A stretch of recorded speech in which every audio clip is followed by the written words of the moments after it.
I'll resend it in 1 second. Good afternoon, Facebook friends and family. Hello, hello. How is everyone doing on this evening? Welcome to Couch Conversations with the Doctors. Remember, it's Couch Conversations with the Doctors. We're going to ask you guys to make sure that you sign in, and we want you to make sure that you share. Start your, oh, okay. Start your, can you hear me, Pete? Can you hear me now? Okay. So start watch parties. Make sure that you get that done. Start those watch parties right now as we begin to start our couch conversations with the doctors. What is tonight? It is Monday night, and it is time for couch conversations with the doctors, as always. So we just want to make sure that you are here, that you are sharing this. We want to make sure that you share it with everyone. So to our Facebook, Instagram, Periscope, Twitter, and to all of our social media family, this is one magnificent, marvelous Monday evening. And yes, it is Couch Conversations with the doctors. Make sure that we go. Oh, I see we have people checking in already with us. Thank you for the check-in. Thank you, Leanne Harris. Thank you, Sean Kennedy. Come on, remember to check in and start those watch parties with everyone. And we're going to go around the table real quick and just begin to do our introductions and our hellos. So we're going to start with my coworker, Doug. Doug, let's get started. Good evening. I'm working Representative Davis' office as a congressional fellow. I'm here trying to answer questions about healthcare. And to our co-host, the most that Dr. Extraordinaire, that Dad, the Chef, that's Dr. T. Thomas. Hey guys, good evening. Tonight with Doug to see if he can stand the whole evening. So we're gonna hold it with Dad, and we're gonna make sure he stands the whole evening. Let's do it, Hey, Nikki. I think we're getting a little feedback. I don't know. Is that Congressman Davis's office or? It may be in the office because I just got home and signed in, or it may be what's going on at the office. But once he sits down and gets started, I think that mic he has on kind of touch up in the moment. Okay. No, well, I'm Dr. Not my office. It was. All right. Maybe that was my office. I'm Dr. Pete Thomas. I'm the Director of Medical Support Services at Near North, in charge of the HIV program and the MAT program. So I'm excited to be here and help answer some questions tonight. All right. Is that newlywed? I see a gigantic glow going on. Go ahead and floss. Floss for him, Jazz. Yes. I am Dr. Jasmine Searcy. I am a licensed clinical psychologist, also a psychologist at Near North Health Service Corporation. I'm also a Southern Belle. I am happy to be here, continue to answer any questions that you may have for your mental health and healthcare in general. So, all right, and that's our vanguard, our leader, the one who makes sure that he makes the sacrifice for us to know that true health is. Well, Congressman Davis, why don't you go into some introductions real quick and some updates? Well, I am Danny Davis, and I can tell you that the hottest topic going on in America right now is healthcare. And it's hot for a number of reasons. The Subcommittee on Ways and Means has a big hearing tomorrow that is dealing with the Affordable Care Act and why we think it is so important. And of course, the Republicans will be trying to suggest why it needs to be dismantled or taken away. Then, of course, we have the confirmation coming up for the new member of the Supreme Court of the United States of America. And much of her confirmation has to do with health care and the positions that she has on one, getting rid of the Affordable Care Act, and just as importantly to large numbers of people, is the Roe versus Wade. And many women groups, especially throughout America, are very much concerned about that and have mobilized in many ways to do whatever they could to try and prevent her confirmation, not just on the basis of Roe versus Wade, but, and it's not just that, it's really the question of whether or not people have the right to make decisions relative to their personal health, and whether or not this should be a decision between themselves and their doctor, as opposed to somebody else making that determination. So, healthcare is going to be the hottest thing on the agenda leading up to November the 3rd. And then, of course, after November the 3rd, we will be battling one way or the other in terms of how one could, in their, I don't even know how to describe it, how you would want to take health insurance away from 20 million people who otherwise would not have had it. I just don't know how you make. And then I guess there are a lot of people who are not old enough to know when there were large numbers of people who had no health care other than what they could do. Put an asphyxia bag around their children's neck to ward off the illnesses. And John Brown's baby had a cold up on his chest. And what did they do? They rubbed it with camphorated oil, or go to bed and cover your head up, and maybe your head will stop hurting. I mean, all kind of things. That's why history is so important, because if you don't understand his story, then you won't realize what mystery ought to be. My story. And that's the way the song is that people sing. This is my story. This is my song, praising my Savior all the day long. So, blessed assurance, Jesus is mine. Oh, what a foretaste of glory divine. Watching and waiting, looking above, born of his spirit, washed in his blood. So, I guess that should be a great evening, a good discussion, and we're pretty much ready to roll. All right, we see Dr. Terry Mason. Dr. Mason? How are you?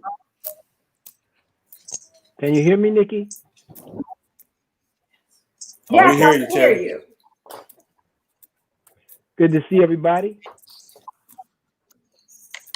Reverend Davis, I want to thank you for that opening. You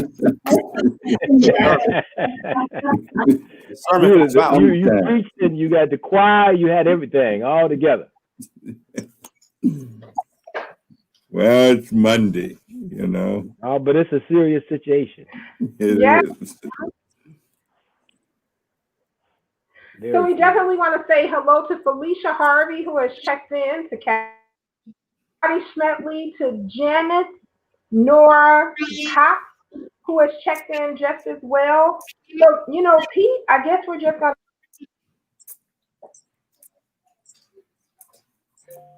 I think, did Nikki get, did we lose Nikki? I think so. It looks like it. Well, you know what? Why don't we tackle our first question? Jazz, you're up. It says, "Good evening, everyone. Um, I am unsure if this is a medical question or a mental health question. I know it's October and we are talking about cancer, but doctors, the numbers on COVID-19 are going up in Chicago and in Illinois. Is it me, or why is it so hard for people to follow the guidelines for everyone to be healthy? And here's question number 2. Why do we feel that COVID is not real? Trust me, there is a large number of people who think COVID is a joke. Why can't people just stop large gatherings and wear their masks? Thank you for your answers, and thank you, Congressman Davis." Thank Jazz, you. Yeah, that's serious. that could go in multiple ways, right? Some of us are in denial that this actually exists. Some people thinking from a mindset of things. I have patients who say, this is not real. This is, even if it is real, I'm gonna live my best life at this moment and I'm not gonna come to terms with this. And then some of us have felt like we've been just held in bondage inside the house. We've been socially isolated. So we could be in denial to some degree in that aspect and just go against all recommendations and guidelines and do what we want to do. Think about this. This has been going on since March or April. It doesn't give us a reason to, but I think individuals are trying to find an outlet, an outing, instead of just being in. So it could be a combination of things, especially from my experience about what's going on and how people are really handling the COVID-19 crisis. So, in medicine, we learned about the stages of change and how that people can be in sort of a pre-contemplated stage, it can be in a contemplating stage. And so I think what happened was we went from normal life to shutdown. And I think people didn't have a chance to process what the sacrifice would look like. I also think that in the era of all of this technology and medicine, we expected a pill or a single thing to help us to make that transition. And this was one time where we didn't have a pill, we don't have a vaccine yet, but we have people's behavior. That's our one and only treatment right now.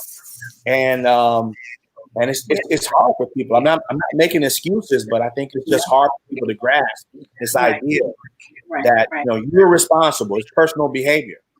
Yeah.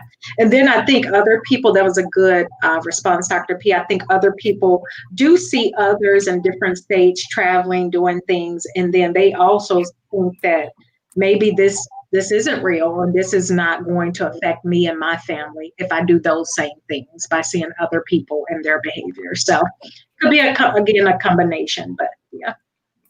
But you also got a president who's been making light of it from day one. So, the fish always stinks from the head. And so you've got to understand that the leadership has trivialized it in every way that he could, even when he allegedly got it himself, and I say allegedly, and it still continued to trivialize it and made it seem that he got it and then wanted to flaunt the fact that he got it and it did so well. Now he's out doing what he wants to do. So it is about leadership too. The tone that was set at the White House totally disregarded science, totally disregarded anything but a political agenda. Mm-hmm. And so I think that I don't want to put it all on people. And Jasmine, you're going to be with us on Wednesday. I'm grateful for that, to talk to seniors who really have been feeling very shut in, isolated, and what have you. And I'm grateful that you decided to do that. And for anybody else who wants to join us, just go to www.zingterry.com and you can register, but you do need to register. But I really do feel that. And it's a tragedy that public health has been totally neglected. And these, we're talking about those things about social distancing, covering your cough. That's not just something made up. Those are public, tried and true public health methodologies that work. And so it's not like we're not doing anything just because you're trying to say your distance or stay away from people, cover your cough and that sort of thing. There's science behind that. So that's been trivialized too because the president didn't even wear a mask. He went to places and bragged that he didn't have a mask on, and people died. What's the brother's name that was in the Republican Party that went to that first open rally? He died. Herman King. Yeah, he died. Yeah. And others are dying. And people, we got over 250,000 people dead in America now from this? Yeah. What else do you need for, to understand that fat meat is greasy, as they would say in the old days, Dr. Davis? Yes. Yes. I mean, that's like, yeah. You know what I would do to Dr. Davis? Just to comment, the Spanish flu in 1918 was another example of when we didn't have any vaccines. There wasn't any antibiotics. All we had was people's behavior. And you had to tell of two cities where you had Philadelphia versus St. Louis. And in Philly, they gave a big parade and, a couple of 100,000 people died as a result of that. And in St. Louis, they locked down. So, I mean, this stuff it's not rocket science. It's been done before. Yeah. Absolutely. Yeah. Wow. So this is really great. I want to thank the person for actually sending that question in, because even though we are talking about cancers and things of that sort, it's still very important that our COVID numbers are going up. I mean, just today, there was numbers that in reference to how numbers are going up in our city right here in Cook County. In the city on today, via the last post, 5.4 positivity rate, 508 case averages per day, and a 50% increase since October 1st. And we are 19 days into the month, and we've had a 50% increase as well. So thank you so very much for actually sending that question. As you know, all questions are welcome. Nothing is too big or small. So, and the Congressman welcomes all of you. So I know when you said thank you, Congressman, for giving you this platform, thank you for the question. Thank you for being aware, and thank you for being a viewer. We want to say thank you and hello once again to Kathleen Jackson, to Karen Patterson, to Levita Hall. So thank you guys so much for checking in, and remember to share this and make this one of your watch parties. Make sure that you share it and continue to share. Get those people to come on in, because true health is wealth. We're going to move on to question number 2. And question number 2 says, is it true that Black women have naturally lumpy breasts because of calcium deposits?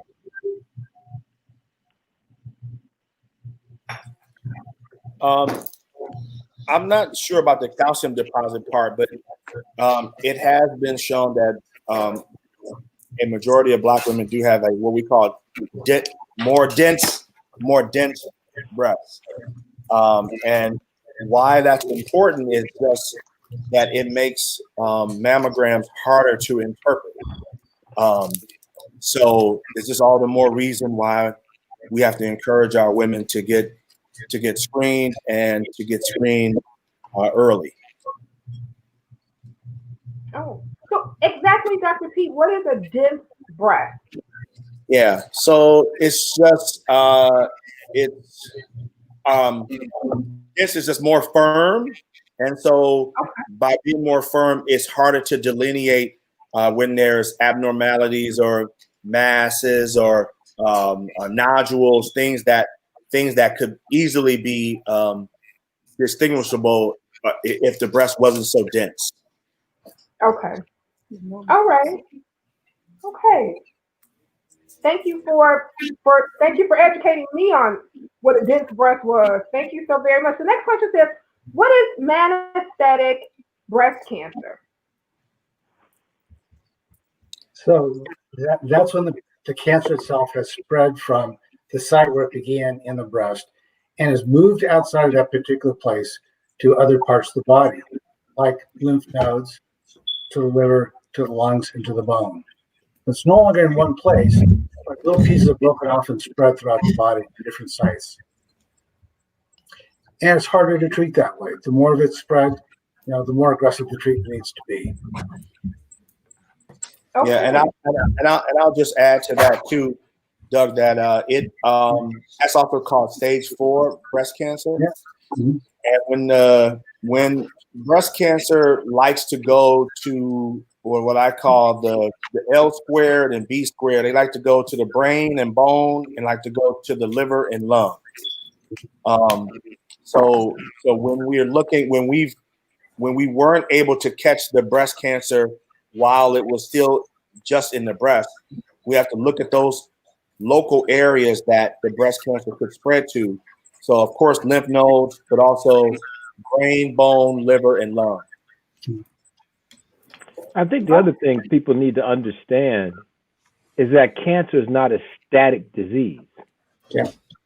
The blood goes everywhere in the body, from the tip of your big toe to the hair follicle on the top of your head. And just because you have a cancer in the breast, it doesn't mean that the blood that feeds the rest of the breast doesn't go and feed the tumor as well. And so it's not unusual for tumor cells to take a ride in the bloodstream, and that's how it goes to other places. Now, we have an immune system that sometimes keeps this in check for a while, and it helps keep these cancer cells from taking up residence and multiplying in other parts of the body. But when it does happen, that's what we call metastasis. And there's a second way that things get around, and it's called the lymphoid system. It gets around that way too. And so you have to understand that we have to stop thinking of these things as being local and in the one place. That's where they start, but that's not where they end. All right. I think Pete's having some technical. Oh, Pete's back. There he is. Did you have anything else to add, Pete, or? No, I think that's a good synopsis. Okay. But I want to back up to a question we had a couple weeks ago when the young lady asked the question about what age should you really get that mammogram at, and what the book actually said about getting mammograms, and just family issues that she had. Felicia Harvey actually placed a question up, and if you can just go back through that real quick, she said, are mammograms encouraged for women under 30? So to my knowledge, there aren't any guidelines that will point toward under 30 unless they have a first degree relative that had breast cancer 10 years before that. So basically, most of the guidelines will say either 50 or 45, except for if you have a relative that had breast cancer, let's say at 40, then you want to get screened at 30. That's 10 years before that living relative had developed breast cancer. So, okay. I mean, unfortunately, these guidelines are written not just for the exception, not just for the one person that developed breast cancer early. They write these guidelines for hundreds of thousands of people. And I largely believe it's based on science and not based on anything other than that. I do think that, with the limited amount of resources, we'd love to screen everybody, right? Let's start screening people at 20.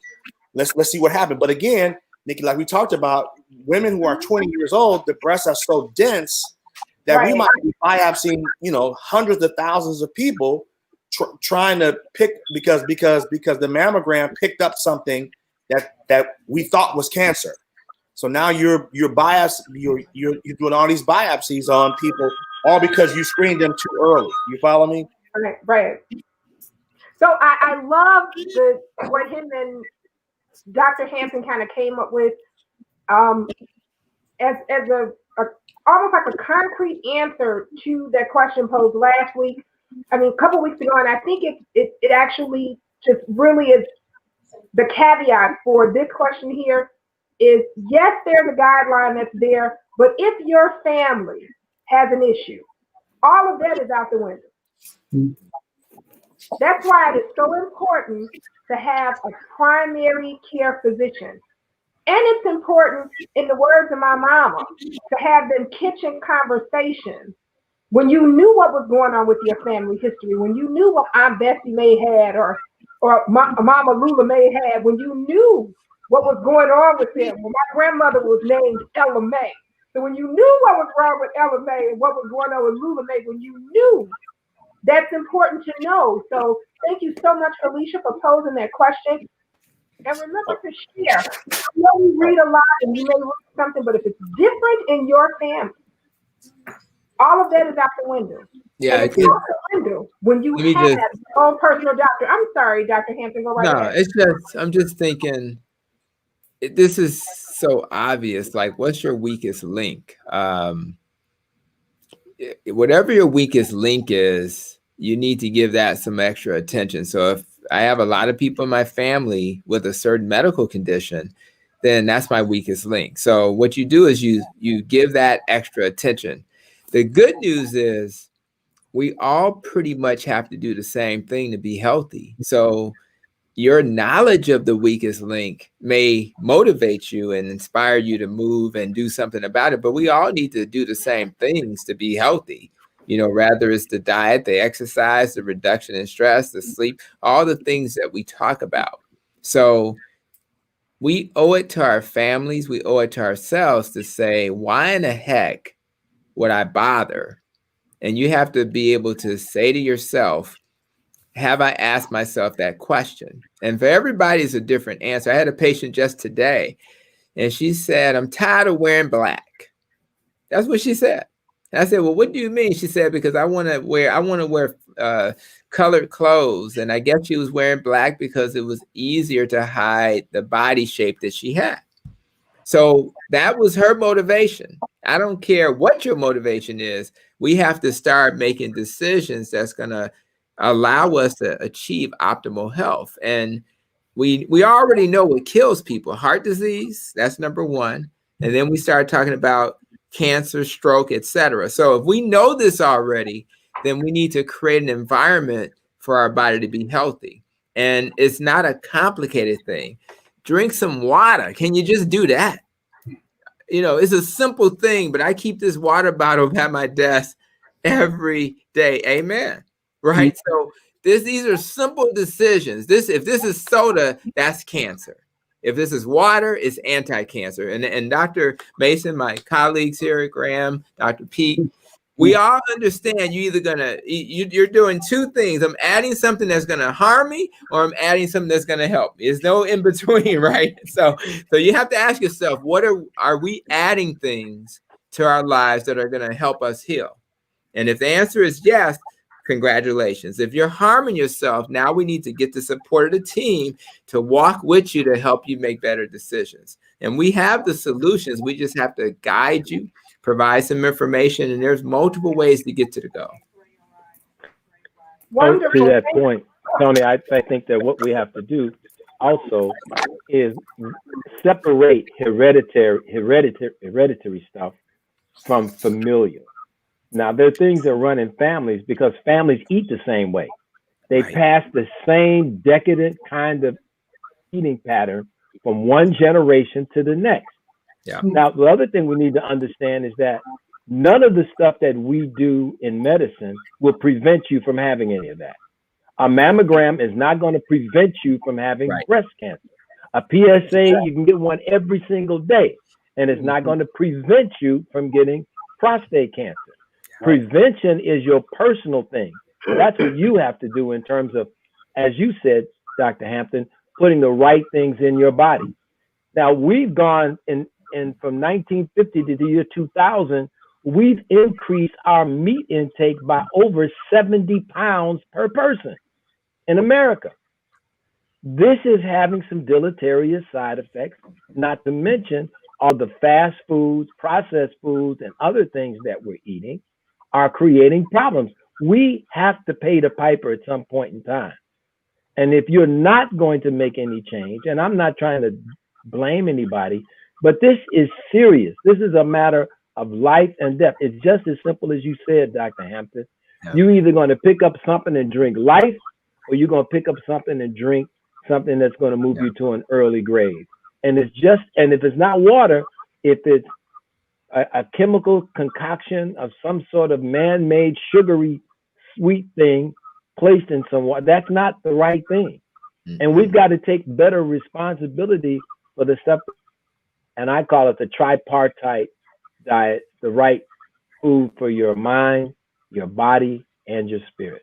Yeah, I just want to make one more quick comment, Nikki. Sure, go right ahead. I was a little tardy because I was teaching some doctors in my system about, dietary recommendations, how to be healthy as a healthcare professional. And this is something you have to hear. So after the presentation, that sounds great, doctor, but we don't have time. Think about that. So when you think about return on investment, right, we have to have time.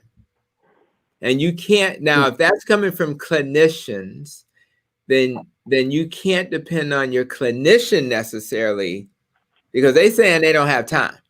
So we have to really start to reflect on what's our goal and realize that we may have to do some of this. The fact that you're listening to us tonight, I applaud you, because you could be watching Netflix reality show right now.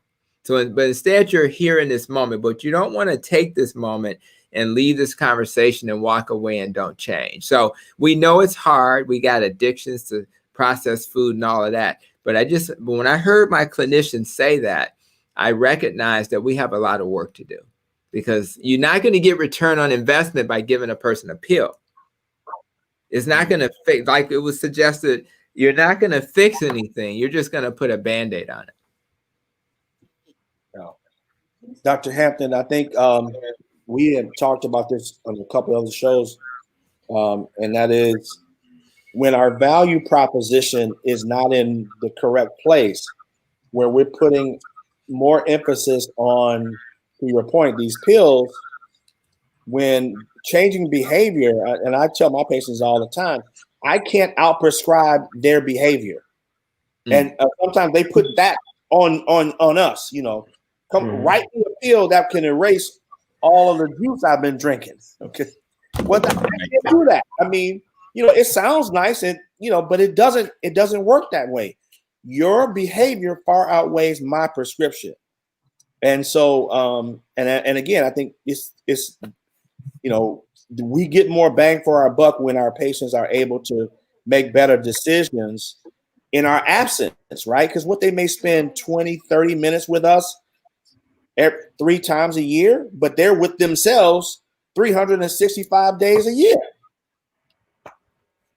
Well, you're right, Pete. And the thing is that it's not just at the individual level with the patient.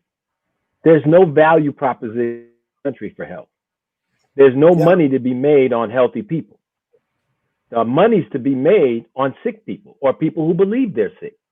There was a book called Selling Sickness. And the book, in the first chapter of the book, the guy that was president of Merck said, I want to be like Wrigley chewing gum. What do you mean? He wants everybody to take a pill, because that's where the money is. And we spend $3 trillion and we don't cure anything. All we do is manage the complication. But we make a number better. We can make a diabetic's number look okay, but the diabetes is still there. We can make your heart, your blood pressure number look better, but you still have high blood pressure. So we're artificially treating a thing to give you a better number, but we're not really treating the disease itself. And that's why I harp on and will continue to do this until the Lord takes my last breath from me, that we have to start looking at the cause of disease and getting people to understand you can't out exercise a bad diet. You're not gonna fix your diabetes with pills or shots. It's just not gonna happen. You're not gonna reverse your, yes, and I'm not saying don't take it. You do need to take it. You do need to get the number better, but realize that's all it's doing is making the number better, but not treating the disease. And then let me say this, just to add to that. I think it's great that we're paying attention to our screening recommendations, but to all my colleagues' points tonight, I mean, the screening recommendations, fine. If you just get the screening done and it says, oh, great, your mammogram's normal, no cancer, but you keep eating the same diet, you keep drinking, processed, and eating processed foods, well, guess what? Your next mammogram might not be normal. And so to really make a reduction in your risk for cancer, you have to have a certain behavior and lose weight and be active and things like that. Well, Pete, it's not just about losing weight. It's probably what we need to do is help people not gain it as best we can. I mean, after they lose it, they get it, they have to lose it. But the better thing is to try and get people not to gain it. And we've got to see that you look at our meat supply and you look at the steroids and the antibiotics, especially in the utility cuts of meat that come into our community. And so we have, these chickens are being raised to mature in record time. Well, that has an impact on them when you eat it.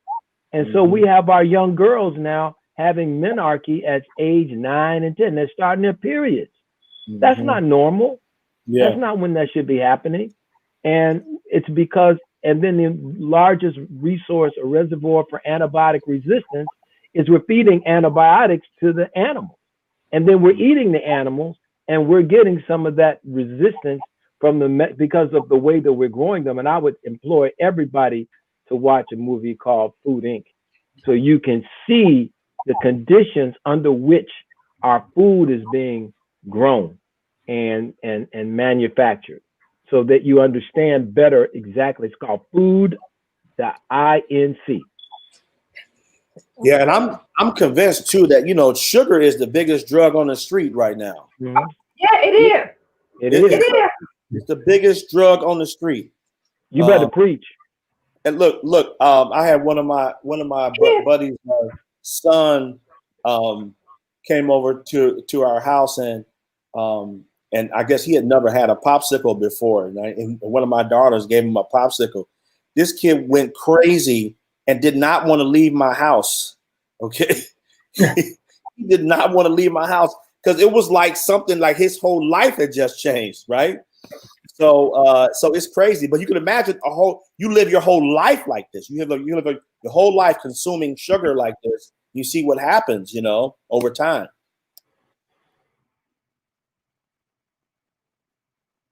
One thing I'll add just real quick, as Dr. Mason talked about antibiotics, and he's right. When you raise animals in those horrible conditions, they have to give them antibiotics to, keep them from getting sick. But the problem is when you consume animals that are raised that way and they've been given antibiotics, those antibiotics affect your microbiome. In other words, the bacteria in your own gut then will change. So now a gut that was doing pretty good now becomes a gut that's damaged. Now you got leaky gut. And all of a sudden, the things that you absorb are not the same as what you would have kept out. So you absorb all these proteins that you shouldn't absorb. And your body says, you shouldn't be in my blood. What you doing in my blood? And then all of a sudden it said, let's attack that, right? And all of a sudden, now you got autoimmune diseases because your body attacks the proteins that you shouldn't absorb, but then it looks like something else in your body. And now all of a sudden you got an autoimmune disease. So when you hear the term leaky gut, even antibiotics that the cow got can negatively affect your body. Even antibiotics that you got because you kept getting ear infections when you were a baby can then lead to you getting a leaky gut, which can lead to all of these health conditions that are so connected. So what doctor is saying is that we do need to understand why. Now, we can't go back and change that we got antibiotics as a baby, but we can change some of the foods we consume. We can move forward in a way that we allow our body to heal. And what's funny about this, when you heal your gut, what they find is that you give your gut a break for a while and it heals. And sometimes the things that bothered you can tolerate a little bit better once you heal. So again, there's a lot. The good news is we understand food addiction. We know that people are going to struggle. We know it's just not a simple, if you're an alcoholic, you need help. You can't just stop drinking. You can't just say, stop drinking. I can't shake you. So we do have things that we need to put in place to support people. But at the same time, we just want to kind of nudge you in a certain direction so that you'll allow your body to heal, because the human body will heal you from pretty much anything. You just got to give it the right fuel to allow it to do it. Okay, that's a great segue into our next question. Giving your body the right fuel. So this next question says, does your diet increase your risk of different cancers? However, I think we kind of answered that. If you guys want to expand it a little bit, that's great. But I want to move it down just a little bit to a question that we've been asked for a couple weeks that we could never really get the chance to get to. And that's a question that was posed where she says, Nikki, can you please let the Dr. Hampton talk about the berries that he's been trying to tell us about for a while? So if we can talk about those foods and make sure we mention those berries, that would be great. Yeah, well, I think that what you want to understand is that I tend to encourage berries because berries tend to not have you hear these terms called glycemic index, right? And what happens is when you eat foods that have a low glycemic index, in other words, what's the possibility that a food's going to turn into sugar in your body? And what's really weird, just as an aside, if you eat white bread turns into sugar in your body pretty much as fast or faster than sugar itself. Think about that. So we don't want to, it's just pretty crazy. But berries are great because berries are kind of known as anti-cancer because they have something called antioxidants in them. And so if it says blackberries are particularly attractive in that category. So, and it also has things called polyphenols and things like that. So all of these things are giving your body, like I mentioned earlier, the fuel so that when you're faced with cancer, you can have something in your body that'll tell the cancer, you know what, I see you're here. I know you're trying to overgrow, but I got something that's going to keep you in check. Because if you create an environment where there's a lot of inflammation, they call it oxidative stress, and you don't have anything that's oxidant, which is going to be, as opposed to oxidant is oxidative stress. That's like, again, a rusting apple. So think about so you want you don't want a rusting apple in your body, right? So what you do is you eat foods that will do the opposite, so that when you are struggling, when your body's looking for these, what we call free radicals, we replace those free radicals. I don't want to get too technical, so that you won't go into oxidative stress and have a rusting apple as a body, right? So berries are just known to do that, and they're very effective at doing that. And they also do something to your genes. So we talked about your destiny is not your genes. Well, guess what? Your genes can be mutated based on all of the negative foods that you eat.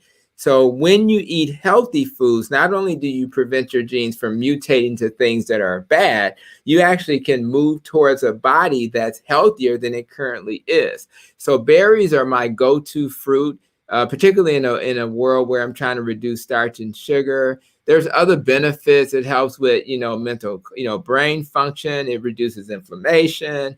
And as you know, inflammation, it's not just cancer. I don't want to have arthritis. I don't want to feel any of that. It's good for your heart. It's good for your skin. So if you have people that really do a good job of eating the right foods, they just look healthier. They have a glow about them that you don't see in people who put the wrong foods in their body. So just as a basic overview, that's kind of how I see berries. Oh, okay.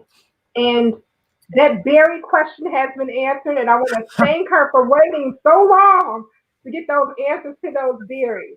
So outside of them being great antioxidants, if you want that glow, without having to use any staging, eat those berries. I actually love blackberries. I think they are awesome. We want to say thank you to Hattie Lake, to Marshall Oliver, for chiming in and being here and starting watch parties with everything that we are doing here. Because what is it? Health is true wealth. Health is well. Our next question, Dr. Pete, says, do you think there'll ever be a vaccine for cancer? That's a good question. I think that's definitely within range for us. I think the one thing that's constant is that with medicine and in particular cancer research, that's the one area that's so constant that I definitely think it's within range for us to do. But again, that does not beat your behavior, and the objective is to not to develop cancer. But we're certainly making a lot of strides in cancer research with monoclonal antibodies. So I definitely think it's within reach. I would say that the first best thing. Oh, I'm sorry. Go ahead. No, go right ahead, Dr. Mason. Oh no, I would agree with everything Dr. Pete has said. But the best thing that you can do to protect disease, diabetes, heart, so-called strokes, all of those things, every single one of them you can help to prevent them by eliminating the foods that cause them. And I know people, we've been so programmed by the food industry and the medical industry to think that you could put poisons in, go to your doctor, get some pills to make you feel better, and that's the relationship. And then when we say, oh, that's too hard. Well, it's too hard to change. Really? How much is your life worth? Because when you laying down and you can't move or you can't walk because you have such bad chest pain or your legs are so swollen or you're feeling so bad, now you would eat the best things in the world. But why wait till you get to that point? Mm-hmm. All you have to do is eat more stuff that comes out of the ground, as opposed to stuff that walks on it, flies over it, swims in it. Those are the things, and I know I sound like a broken record, but I say it because it's absolutely true. I don't care what anybody else says. I have researched this. I have been looking at this for the last 20 years or more. And anybody that says that eating plants is not healthy is wrong. Period. Wrong. Because it is drinking water, as Dr. Hampton said a minute ago, drinking water and all these other sugary other beverages and these other beverages that they give us to eat, like milk and all this other stuff. These are not good things for us. Once you grow from the point that you don't suckle your mother's breast, you don't need any milk anymore in life. Period. So it is important that we understand that that this is a. Well, I think Dr. Mason got a little frozen. I'll only add until he gets back that HPV.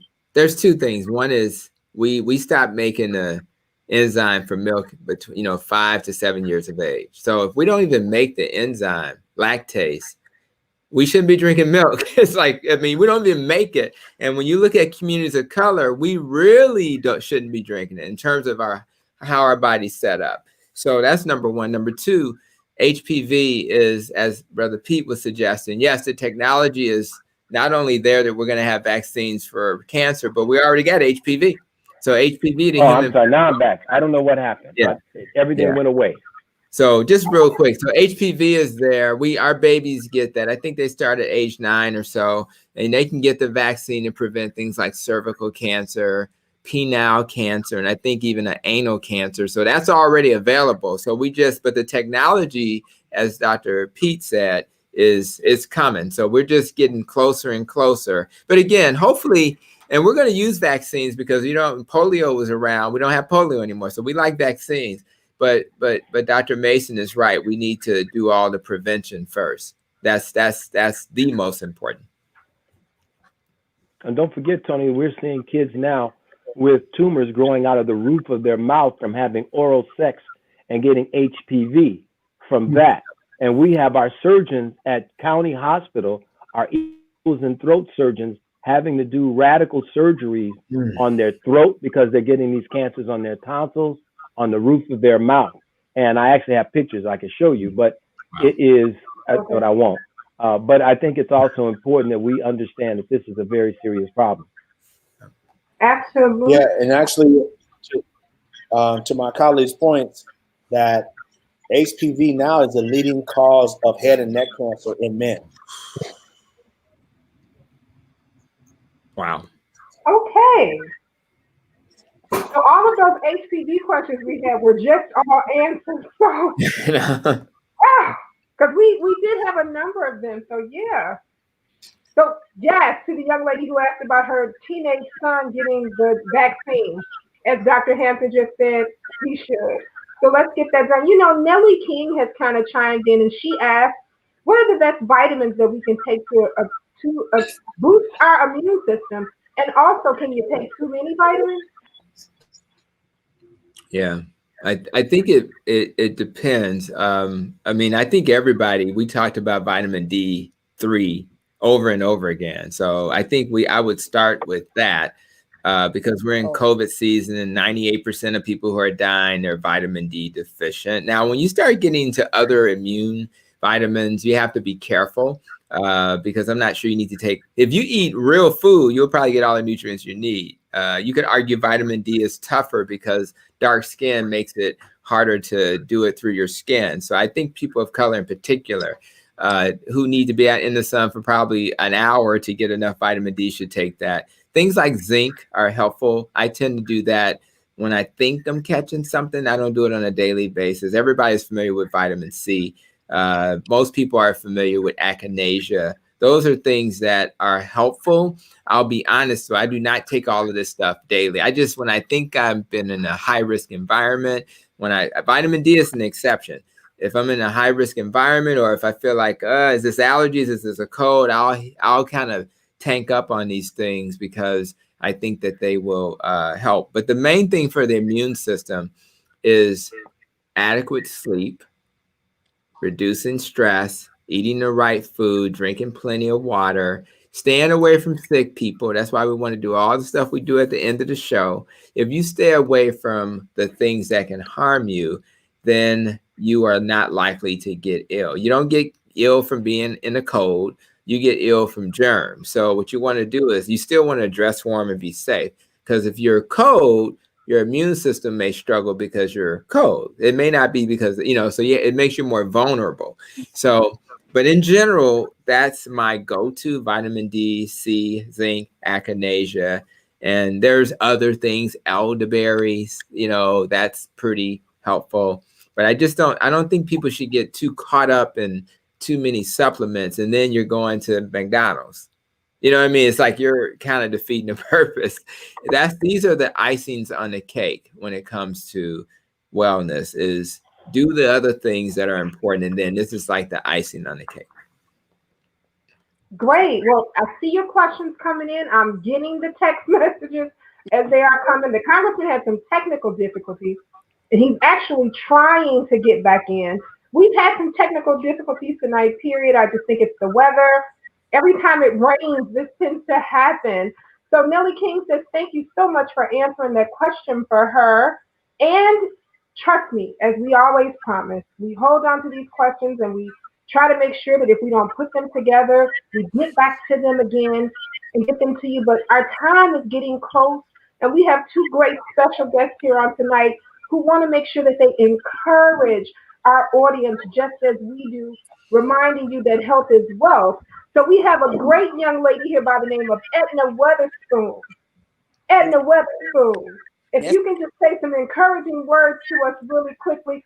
I gotta put this little plug in for Edna. Edna is in my Sunday school class at Edna Beyonce.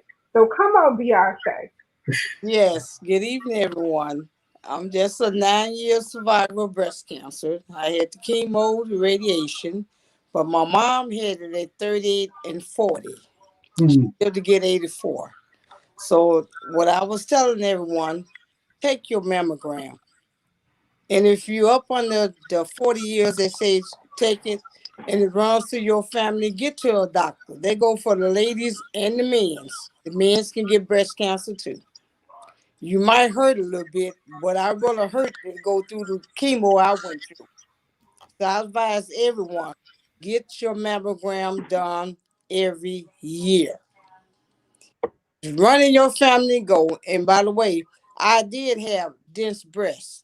So it was hard for them to find it. When they did find it, I had two, about almost like the half the size of a egg. So yes, it's true. Dense breasts do make it harder, but you still go take that mammogram.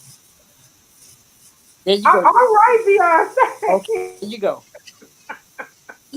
Love you, Beyonce. Love you so much, Edna Weatherspoon, for that.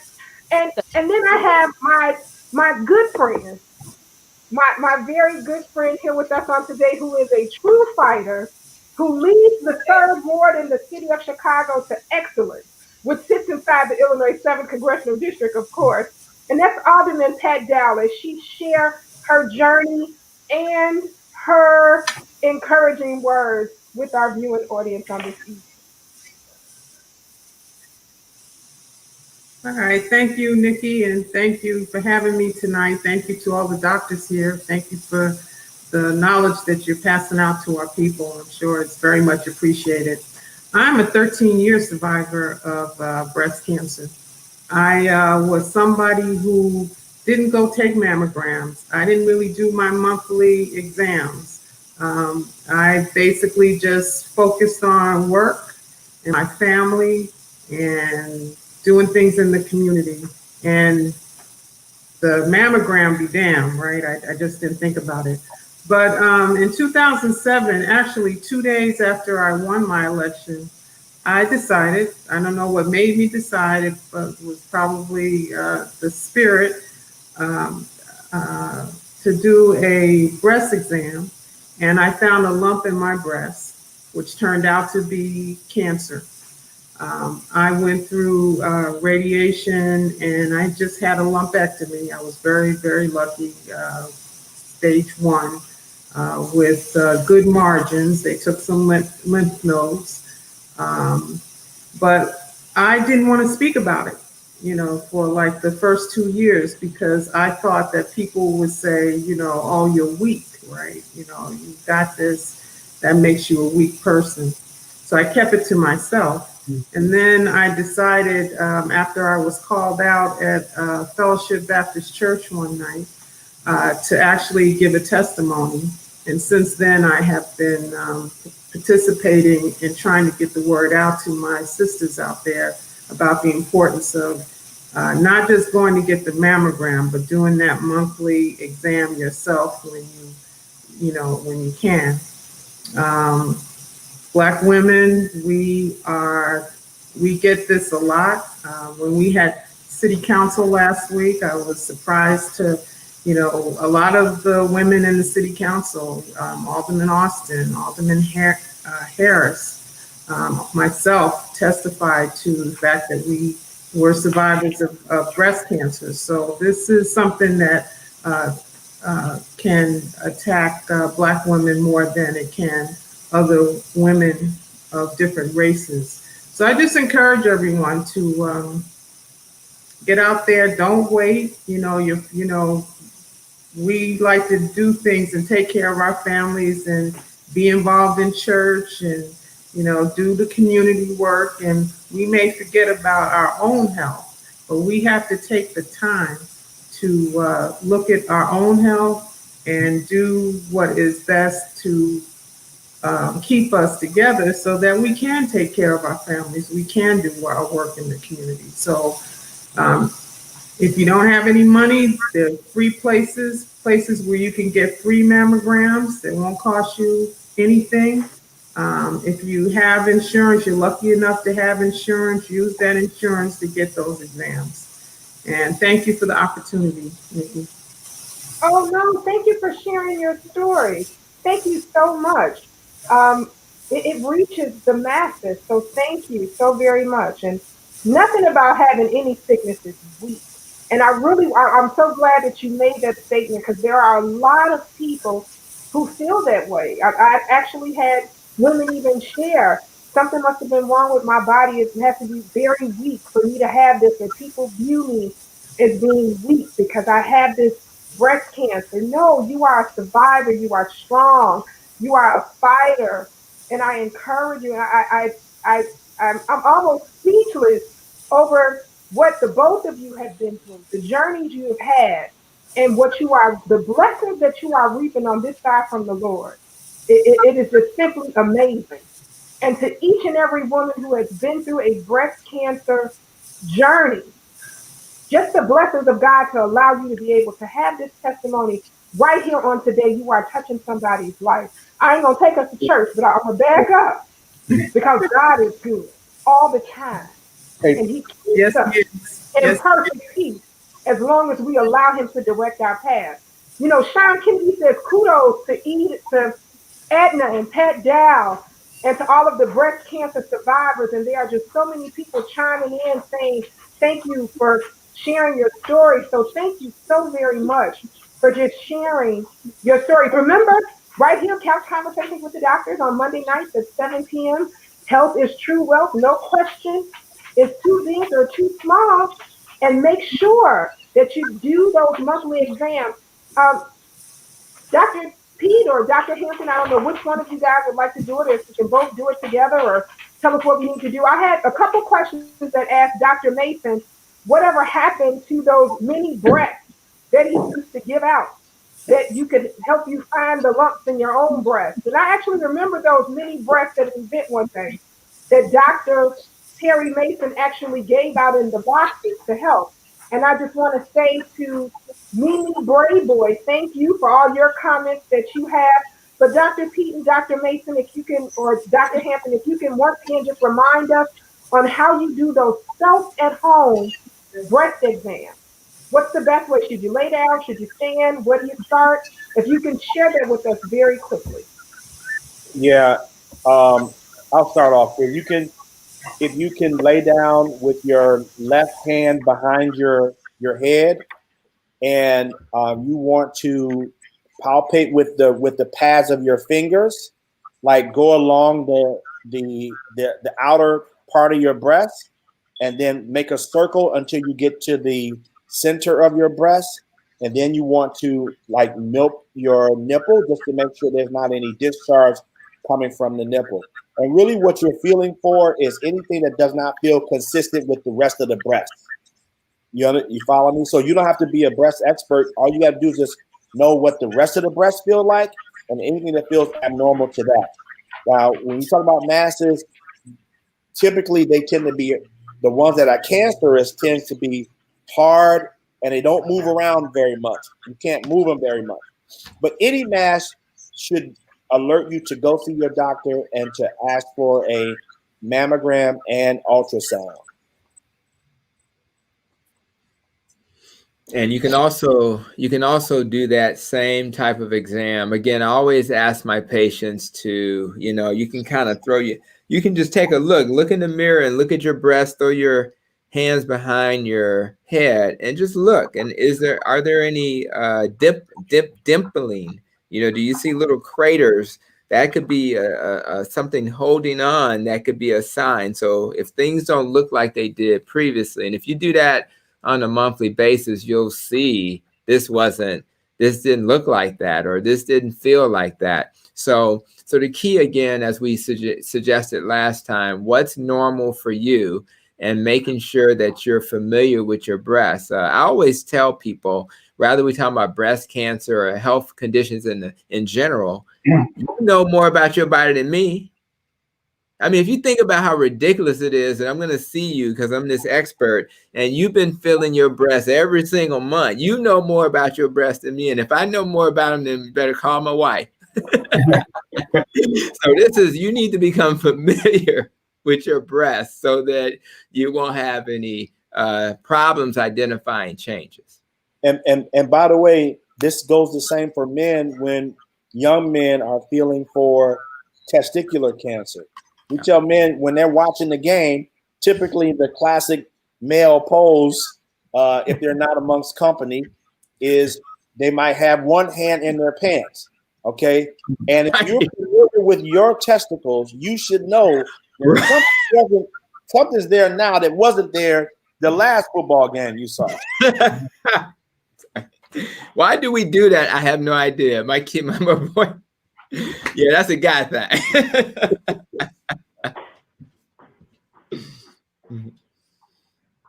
Just want to also let them know that part of the breast goes up toward the shoulder.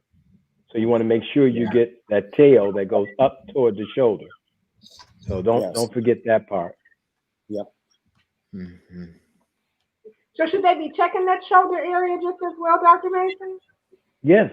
Part of the breast tissue goes up into this. It goes right up into this part of the shoulder. Yeah. Okay. Part of the breast goes up that way. And would the male breast exam be the same? I don't think it should make any difference. Okay. All right. Wonderful. Wonderful.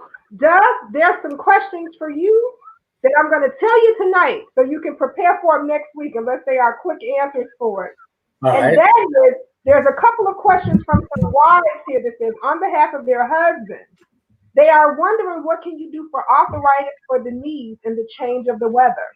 So if this is a quick answer, go right ahead. But if it's an extended answer or some stuff that we got to look at, I don't know if you want to wait until next week. I'd like to wait till next week because it's going to take some time. Okay. All right. So we're not going to forget your question. We put them out there. And I see that there's a couple of you who are asking questions about rotator cuffs and knees and things about that in the weather. And can we tell if you have arthritis by the change of the weather? I don't know. But we're going to try to answer that for you on next week. I got a quick thing, Nikki. Sure. I just had Dr. Greg Primus. I just had Dr. Gregory Primus, an orthopedic surgeon who specializes in rotator cuffs. Okay. One of the worst things that especially women are doing is when they put their bag in the back on the back seat of the car and they reach around the back to pick it up. This plays hell with your rotator cuff. You should not do that. Open the door and take it out. Do not try because the shoulder is not designed to lift heavy weights. And some of y'all got shoes and all kind of stuff in them bags, computers, cords, all that stuff. No, I'm telling you, because Dr. Primus told me yesterday that this is one of the things that he sees a lot with women, and they do this because they have these bags, purses or briefcases or whatever you call, that they're lifting the wrong way. Hey, yeah, Nikki. I wish you would have mentioned that last week. I thought I was having a heart attack, and it was all because I had reached behind myself in the car and grabbing some stuff in my bag off the seat in a drive-through line. And I thought later I thought I was having a heart attack. Dr. P, you were about to say something? Nikki? Yes. Oh, yeah, go right ahead, Pat. I have a question for the doctors. Just curious. Where you get your cut when you have your breast surgery, if you have a lumpectomy, scar tissue develops under the skin. Can that scar tissue grow over time? I don't do breast surgery, so I don't want to give you the wrong information, Alderman Dow. The first thing I would do is ask you to ask your physician, the one who did your breast surgery, and if there's something there that he or she may not be comfortable with, ask him or her to refer you to a plastic surgeon. Okay. Thank you. Clearly, there will always be some of us who are, if we're talking about skin, and we're talking about keloid, obviously how you heal may be in such a way that you can form a keloid. And in that case, they may even have to carve that back out. Some doctors in high risk people will give them things like injections of steroids after surgery to prevent that. But if it's deeper, you certainly, either way, Dr. Mason's right. Let's make sure this is not a healing issue or a recurrence issue. But in general, a lot of people of color are predisposed to keloids. So that's not an uncommon occurrence at all. And if it is a keloid, the more you cut it, the more you stand the risk of another larger keloid from happening. Okay. So next Monday night, same bat time, same bat station right here. Couch Conversations with the Doctors. And each Monday before we go, we always want to remind you of some things that we want you to do to make sure that you stay safe in this season. But while you are staying safe in this season, we also want to remind you that on today, Chicago's numbers were 5.4 positivity rate, 500, an average of 508 cases a day, and that we've had a 50% increase since October 1st. So what does that tell us even more? It reminds us to wash our hands, really good, getting all in there, making sure that you wash those hands. We want to also make sure that you social distance. Stretch your arms out, and if you are touching somebody and they are touching you, just ask them to scoot over just a little bit. And to all my mask wearers, which everyone should be wearing a mask, remember to wear your mask over your nose and mouth. Where's my demonstrator? Wear that mask over your nose and mouth. Let me grab it. Okay. Wear a mask over your nose and mouth. Over the nose. Yeah, this one says, keep talking, I'm diagnosing you. Over your nose and mouth, making sure that everything is covered and protected. So nose and mouth, not on your forehead, not on your chin, not hanging off one ear. Make sure that it's covering your nose and mouth. Those droplets are what's important. And remember, the life you save may be your own. Until next week, right here. Go vote. Go vote. Go vote. Absolutely. One more time, Dr. Mason. Go vote. Go vote. A Go voteless people is a hopeless people. And I'm sorry, Dr. P. I said a voteless people is a hopeless people. Absolutely right. Absolutely. And Dr. Terry Mason, one more time, can you give the information for people to register if they want to be a part of your listening event? What's that registration information? Yeah, that's Zing Terry, Z-I-N-G, Terry, Terry.com. So we're gonna have Dr. Jasmine on to speak to our seniors about this. Is a show aimed at seniors specifically, but anybody can call, or come in or go on. But we really want to talk about what's happening with our seniors during COVID and how and what they can do. Wonderful. So thank you guys so much. Thank you for chiming in. See you. Bye now.